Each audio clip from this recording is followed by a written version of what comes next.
Sobat Taspen, kembali lagi bersama saya Devika dalam acara Taspen Talk. Sobat Taspen, kali ini kita kedatangan tamu dari unit kerja Korpu, Corporate University. Nah, halo Regi. Sama dengan Regi. Nah, Regi mau nanya dong, gimana sih atau apa sih Korpu ini dan pentingnya di Taspen itu seperti apa? Oke. Kalau misalkan Korpu itu apa? Mungkin gue bisa ceritain satu kisah ya. Mungkin teman-teman udah pernah dengar nih, yang udah tahu siapa manusia pertama yang mencapai puncak Everest. Itu namanya Sir Edmund Hillary. Oke. Nah, ternyata si Sir Edmund Hillary ini bisa sampai ke puncak Everest itu nggak cuma dia sendiri, bukan cuma kerja keras dia sendiri aja. Tapi di balik itu, dia tuh punya satu partner namanya Tenzing Norgay, Sherpa-nya si Sir Edmund Hillary ini. Jadi dalam perjalanan Sir Edmund Hillary ini dari pos pertama sampai ke puncak Everest, si Sherpa ini, si Tenzing Norgay ini tuh dia ngedampingin terus Sir Edmund Hillary. Bahkan ada satu kisah yang paling menarik menurut saya. Itu di satu titik di mana jarak antara mereka, Sir Edmund Hillary dan Tenzing Norgay ini hanya sekitar 10 atau 15 meter lah dari puncak Everest. Oke. Lumrahnya seorang Sherpa itu kan ada di depan dibanding dengan pendaki. Karena Sherpa yang ngarahin jalan kan, dia yang tahu medan di puncak Everest kayak gimana. Terus di titik 15 meter setelah puncak ini, sebelum puncak ini, si Tenzing Norgay itu bilang ke Sir Edmund Hillary. Dia berhenti dan bilang, Hillary, this is your time. This is your peak. Ini tujuan lo. Terus Sir Edmund Hillary-nya akhirnya naiklah duluan dan jadilah Sir Edmund Hillary itu orang pertama yang mencapai puncak Everest. Ketika udah sampai di bawah nih, udah selesai di Everest, sampai di bawah ketemu wartawan, di interview segala macam, semua wartawan itu kan berfokus ke Sir Edmund Hillary-nya nih. Karena beliaulah yang mencapai puncak Everest pertama. Lalu ada satu wartawan yang randomly dia nyamperin si Sherpa-nya ini. Karena dia tahu sebetulnya yang lumrahnya ya, si Sherpa ini dong yang mencapai puncak pertama. Lalu ditanyalah ke si Tenzing Norgay, sebetulnya lu atau Edmund Hillary sih yang nyampe puncak di atas? Tenzing Norgay dengan yakin dia bilang Edmund Hillary. Bukan, lalu si wartawannya bilang, bukannya Sherpa itu di depan ya yang nunjukin jalan. Terus Tenzing Norgay cuma bilang, tujuan gue itu mengantarkan Sir Edmund Hillary sampai ke puncak Everest. Karena itu tujuannya Sir Edmund Hillary. Jadi kalau bisa dibilang Korpu itu apa? Kami itu Tenzing Norgay-nya karyawan di Taspen. Gimana caranya supaya kita bisa nganterin teman-teman sampai puncak karirnya dengan bantuan kita. Gitu sih. Ceritanya, analoginya ini banget ya, sampai mendalami kayak masuk film gitu. Anak gunung juga ya soalnya mungkin, jadi tahu. Gunung ya, berarti betisnya udah sedikit lah, sedikit. Nah, berarti bisa dijelaskan ya kalau Korpu ini kan ada peran penting ya kan untuk sebuah perusahaan. Nah, mengapa sih penting sekali diberikan pembekalan atau ilmu pembelajaran kepada karyawan untuk mencapai puncak karir tertinggi mereka. Nah, gini. Kenapa itu penting gitu? Kenapa itu penting ya? Balik lagi ke perusahaannya lagi sih. Perusahaan itu merasa penting nggak sih untuk meningkatkan performance-nya di industri? Oke. Kalau misalkan tidak merasa bahwa meningkatkan performance di industri itu adalah hal yang penting, menurut saya sih harusnya nggak perlu concern ke pengembangan talent atau pengembangan karyawan ya. Tapi balik lagi, kalau misalkan memang perusahaan itu concern ke performance perusahaan ya, performance organisasinya, motor dari performance itu, motor dari organisasi kan human ya, orangnya. Otomatis supaya si perusahaan itu bisa lebih meningkat performance-nya, kita harus tingkatin kapabilitas karyawannya kan. Ya, berarti dari SDM itu akan meningkatkan kinerja perusahaan juga. Ya, betul. Nah, Mas Regi, di Taspen ini gimana sih sistem pembelajaran yang ada yang diberikan Korpu untuk setiap unit kerja? Apakah itu sama atau beda untuk materi atau gimana pembelajarannya? Oke, thank you. Jadi sekarang itu kita punya satu sistem, satu framework ya, namanya learning value chain. Nah, di learning value chain ini kita tuh menjaga linearitas nih, Dev, antara mana sih needs-nya unit kerja sama goals-nya perusahaan. Kalau dulu kita kan fokusnya masih di needs-nya unit kerja nih. Kita belum meng-align-kan itu dengan goals-nya perusahaan. Nah, sekarang kita linearkan nih antara ini needs-nya unit kerja, ini goals-nya perusahaan. Nyambung nggak? Kalau misalkan ternyata ada gap, berarti gap itu harus kita isi. Oh, needs-nya unit kerja begini nih. Ternyata goals-nya perusahaan ke sana. Oke, kita sesuaikan. Gimana caranya supaya si needs-nya unit kerja ini tetap terpenuhi untuk pengisian kompetensinya, tapi goals perusahaan juga tercapai. Gitu. Berarti inline ya? Iya. Nah, Mas Regi, tadi kan udah ngomongin soal mengapa atau kenapa, terus sistemnya gimana. Nah, untuk yang mengikuti nih, kayak yang mengikuti pembelajaran ini sendiri di Taspen itu siapa sih? Oke, kalau misalkan untuk siapa yang mengikuti pembelajaran di Taspen, tentu semuanya ya teman-teman. Maksudnya adalah semua itu adalah orang-orang yang memang membutuhkan pembelajaran itu. Kadang ada juga nih karyawan yang kompetensinya udah terpenuhi semua, dia udah capable. Itu bukan berarti nggak kita kasih, tapi kita kasih sesuai dengan porsinya mereka. Mana nih poin-poin yang perlu dikembangkan, itu nanti yang kita kasih.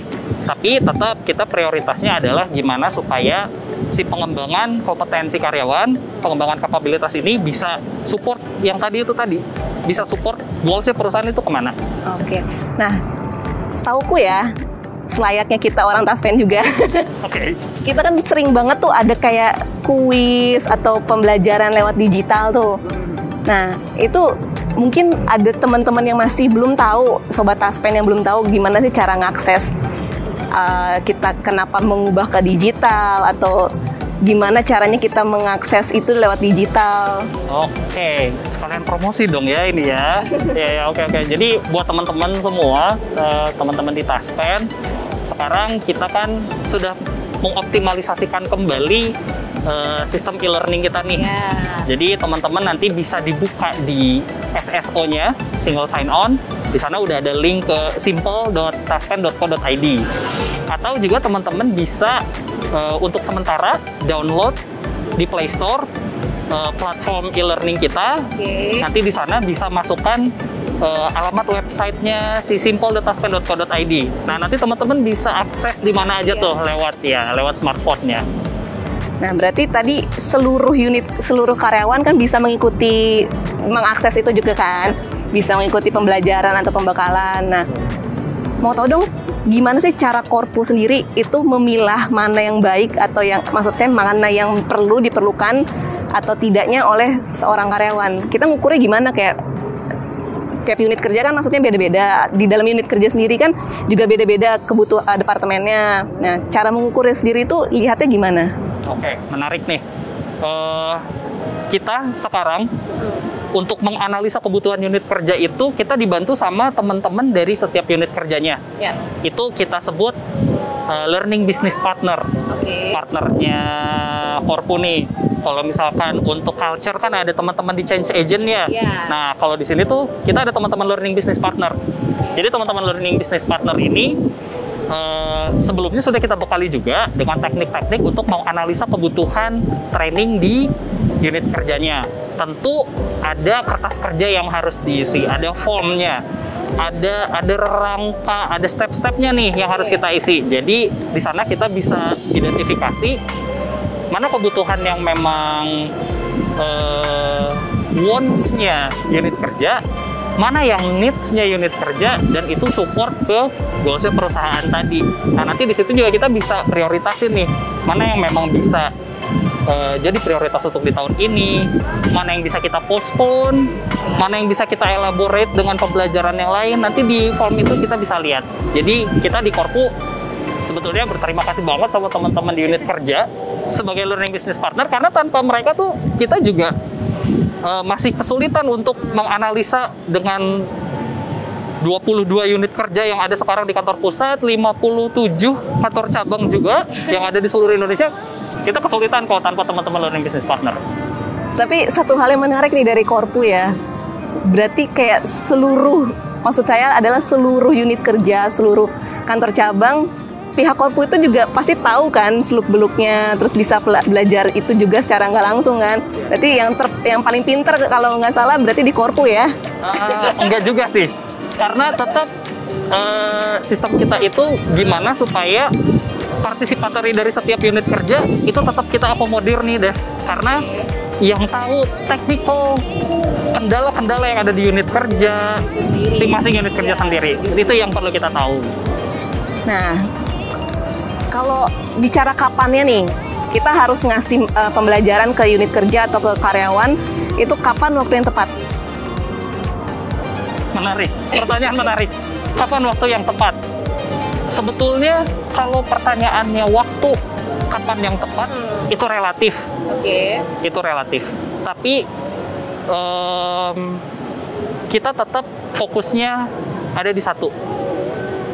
Ketika ada kendala di unit kerja itu, si unit kerja itu jadi nggak bisa melakukan satu proses tertentu yang berpengaruh ke kinerjanya mereka, atau si karyawan ini ada satu skill yang harus dia penuhi supaya dia bisa mengerjakan satu hal yang memang support ke proses bisnis di unit kerjanya, maka di situ diperlukan pembelajaran. Berarti permintaan dari unit kerja dulu atau gimana? Itu udah kita analisa tadi. Jadi di sistem kita itu kita udah record kebutuhan pembelajaran di unit kerja 1 tahun sebelumnya. Di awal itu kan kita dapat policy statement ya, 1 tahun sebelumnya itu untuk penyusunan RKAP, sasaran strategis perusahaan. Korpu juga ambil rangka tujuan perusahaan itu dari sana, dari policy statement. Kita juga identifikasi dari sasaran strategisnya si unit kerja. Jadi benar-benar pembelajaran yang diajukan oleh teman-teman di unit kerja dan kita analisa itu udah sesuai sama sasaran strategis teman-teman di unit kerja masing-masing. Nah, terus biasanya pengetahuan atau pembelajaran apa aja yang diberikan? Itu balik lagi ya sebenarnya ya? Iya, balik lagi. Cuma sekarang itu ada tren bagus nih sebetulnya. Ada tren bagus. Kalau misalkan 2-3 tahun ke belakang, kita kan masih banyak ya fokus ke perbaikan layanan, terus juga ada pemasaran produk-produk anak perusahaan. 2-3 tahun ke belakang fokusnya ke sana. Sekarang mulai ada shifting nih. Teman-teman ternyata mulai concern ke proses bisnis investasi yang ada di kita. Oh, investasi kah? Investasi, karena setelah kita mapping dari bisnis prosesnya perusahaan kita nih, ternyata perusahaan kita itu punya 2 proses bisnis inti, Dev. Oke, yang pertama? Yang pertama layanan. Yang sudah semua orang tahu betapa cepat dan bagusnya layanan kita. Yang kedua, investasi. Investasi itu penting. Itu penting juga. Ternyata setelah kita mapping, 2 proses bisnis besar itulah yang harus kita support ke depannya. Berarti udah mapping buat tahun depan ya. Udah banyak banget nih berarti programnya ya. Nah, terus gimana sih cara Korpu mengevaluasi? Maksudnya mengevaluasi apakah pembelajaran yang diberikan itu sudah maksimal diterapkan kah atau gimana? Oke, kalau misalkan untuk evaluasi, Korpu memang sudah memiliki metode-metode tertentu untuk mengevaluasi berbagai kegiatan pembelajaran. Tapi kembali lagi ke partisipasi dari teman-teman di unit kerja. Karena dalam proses pembelajaran itu, kalau di teorinya ya, pembelajaran yang efektif itu ada rasionya nih. 70, 20, 10. 70, 20, 10. Ya, yang 70 yang paling besar itu justru bukan di dalam kelas atau bukan pembelajaran yang maksudnya literally formal learning yang kita duduk gitu di kelas terus kita dengerin, kita nyatet. Ternyata yang 70% ini justru learning by doing. Gimana mereka mengimplementasikan apa yang udah teman-teman pelajarin di unit kerja, itu di unit kerjanya. Nah, untuk memonitoring implementasi ini, tentu kita juga perlu kerjasama dari Bapak Ibu manajer, senior manajer yang ada di unit kerja untuk sama-sama monitoring nih. Oh, ternyata si A ya, misalkan udah dikasih training reporting, contohnya. Udah dikasih training reporting, dilihat nih, kaidah-kaidah reporting itu diimplementasikan nggak sih sama si A ini? Kalau misalkan memang sudah diimplementasikan, dicek hasil implementasinya gimana, terus yang ngecek siapa? Atasan langsung ya? Oh, atasan langsung. Wow. Makanya partisipasi dari Bapak Ibu di manajer, asisten manajer, senior manajer itu penting banget karena yang tahu pekerjaan si A, si B, teman-teman di karyawan itu atasan langsungnya. Iya. Berarti di Taspen sendiri ini kan yang aku tangkap ya, di Taspen sendiri juga sangat mementingkan SDM yang berkualitas. Yes. Makanya tadi dibilang langsung atasannya, mungkin aku nggak tahu, tapi mungkin bisa saja ada di luar sana yang ada yang ogah-ogahan atau gimana kan. Berarti semuanya sih. Kalau misalkan tanpa teman-teman di unit kerja, tanpa partisipasi dari semua yang ada di Taspen ya, ini kan kita nih rumah yang gede banget nih. Kalau misalkan tanpa partisipasi dari teman-teman yang sama-sama ada di bawah atap yang sama ini ya, Korpu juga nggak mungkin jalan. Karena mungkin kalau kita mikir ya, kalau belajar buat apa sih? Kayak dulu sekolah udah belajar, kuliah belajar, tapi ternyata sering banyak ada omongan lah kayak buat apa belajar kayak gini, toh nggak kepake juga di kantor. Tapi sebenarnya kalau kita perhatikan itu ilmu juga kepake loh. Kayak sekarang pun juga kita masih belajar kan, mau belajar tentang ilmu dasar ataupun tentang yang ada di unit kerja, sebenarnya itu berguna gitu. Benar. Terus, oh iya, satu lagi nih Mas Regi. Kan kita juga sering banget nih dengan universitas kan, universitas mahasiswa-mahasiswa. Nah, tujuan dilakukan kita bersama dengan mahasiswa-mahasiswa ini apa? Oke, sebetulnya kalau kerjasama dengan lembaga pendidikan formal ya, lembaga pendidikan formal bisa universitas, bisa politeknik, itu sebetulnya ada dua tujuan nih di kita di Korpu. Yang pertama, itu juga untuk ibaratnya mempromosikan nih talent-talentnya Taspen, supaya bisa bicara banyak di lembaga pendidikan formal juga. Contoh misalkan jadi dosen tamu, atau ya jadi pembicara di kuliah umum. Karena Taspen ini kan ilmunya banyak banget. Untuk industri keuangan, Taspen tuh diperhitungkan sekali. Makanya teman-teman di lembaga pendidikan formal, di universitas terutama, itu perlu insight dari best practice-nya Taspen. Nah, gimana caranya supaya kita bisa mengisi kekosongan best practice itu di universitas? Kita yang masuk ke sana. Yang kedua juga berkaitan dengan tanggung jawab kita ke lingkungan sih, Dev. Tanggung jawab kita ke sosial. Kita kan sudah sebesar ini juga ada kontribusi dari lingkungan kita ya. Ada kontribusi dari Bapak Ibu ASN, ada kontribusi dari banyak pihak yang membesarkan nama Taspen juga. Salah satu bentuk tanggung jawab kami terhadap sosial juga dalam bentuk tadi kita bekerja sama dengan lembaga pendidikan formal.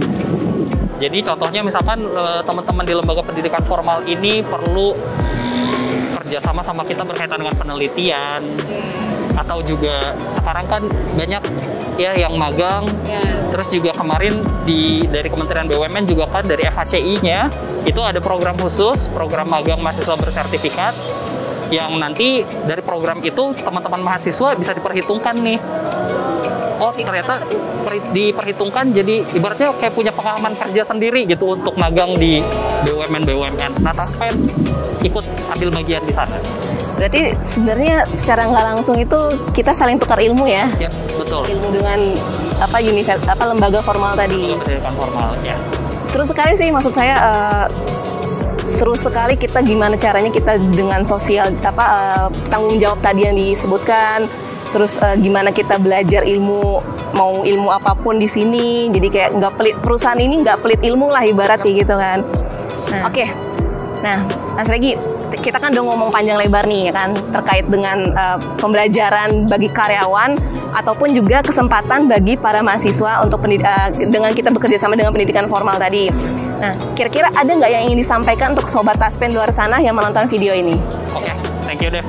Jadi pesan kami di Korpu, jangan lelah untuk terus berpartisipasi di proses pengembangan kapabilitas, di proses pembelajaran, karena itu semua buat kebaikan kita, untuk kebaikan teman-teman di karirnya, dan juga untuk kebaikan Taspen sebagai organisasi.